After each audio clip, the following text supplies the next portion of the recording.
डोसा बनवण्यासाठी मी 1 वाटी रवा घेतलेला आहे. तो मिक्सरच्या भांड्यामध्ये टाकून मी वाटून घेणार आहे. थोडा थोडा करून वाटून घ्यायचा आहे. छान असा रवा मी बारीक मिक्सरला करून घेतलेला आहे. जो आपण रवा उत्तप्पा वगैरे करायला आणि तसं तोच रवा आहे. छान असा बारीक करून घेतलेला आहे मिक्सरला. त्यामध्ये मी अर्धी वाटी तांदळाचं पीठ टाकणार आहे आणि मिक्स करून 15 मिनिटं ठेवणार आहे. तोपर्यंत कांदा टमाटा वगैरे कोथिंबीर चिरवतो. तोपर्यंत हे पण भिजन. आमची पळी धुवायला लावली होती, तिला लय मजा वाटते ते हलवायला ना. त्यामध्ये मीठ टाकणार आहे थोडंसं. आमची पिहू बघा मिक्सरचं भांडं धुवायला गेली होती बाहेर. तो कशी खेळत चालली, पाणी खेळत चालली बघा. पाणी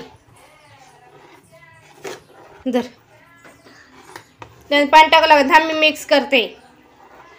लय बुडबुड असती त्यांची, नुसती लुडबुड लुडबुड लुडबुड करायला लागत नुसतं त्यांना. दे ठेवून, दे इकडे. भांडं पडायला नको, झटपट बिना भांड्याची अशी काम करू लागली ना मग मजा म्हणजे छान वाटतं. म्हणजे पसारा नाही पडत, भांडी पण नाही पडत आपली लई. पोटळ्यावतीन चला मिक्स करून घेते. तो पण कांदा टमाटा पण चिरून घेते. नको करू मिक्स, मी करते. दोघींची यावरूनच भांडणं होतात. कांदा मिरच्या कोथिंबीर टमाटर छान असं चिरून झालेलं आहे. कांदा शेतामधला आहे, मिरच्या घरच्याच आहे, कोथिंबीर भरपूर टाकलेली आहे आणि घरच्या आहे त्यामुळे टमाटर पण घरचं आहे. एक छान असं घोसाळ पण भेटलेलं आहे शेतामध्ये वेलाला. छान तोपर्यंत रवासुद्धा छान भिजलेला आहे ते बेटर. तर ते सगळं मिक्स करून डोसा काढून घ्यायचा आहे. व्यवस्थित तिला खूप घाई झालेली आहे. मस्त अशी शेतातले लाल लाल टमॅटो आणलेली होती, कांदे पण आणलेले होते, भरपूर अशी कोथिंबीर, भरपूर कोथिंबीर. झालं का त्या मिरचीला हात लावू नको. छान असं मिक्स करून घ्यायचं आहे. योग्यची टमाटे चिरलं का निम्मी टमाटे खाल्लीच जातात हा ना. कांदा टमाटो मिरच्या कोथिंबीर वगैरे सगळं मिक्स केलेलं आहे. मीठ टाकलेलं आहे. यामध्ये लाल मिरची पावडर टाकलेली आहे, थोडीशी तिखट हवं म्हणून चव यावं म्हणून हिरवी मिरची टाकलेलीच आहे.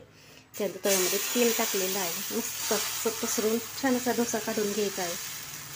छोट्या छोट्याने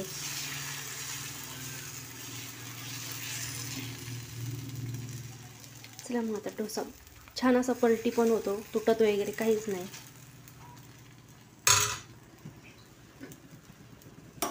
छान असा पिझ्झा बनून झालेला आहे सिद्धीचा. अजून बघा तिची डेअरी 2 खायचे का. चला मग बनवून घेतो आता. छान असा डोसा बनवून झालेला आहे. दर ताटली तर बारीकच घेतली बाईनी. असाच खायला आवडतो, सॉस वगैरे काहीच लागत नाही यांना. आप्पे वगैरे बनवलं तरी पण तसंच आहे, सॉस आणल्यावरच तर सॉस खाऊन घेणार. चला मग आता बनवून घेते अख्खं मी.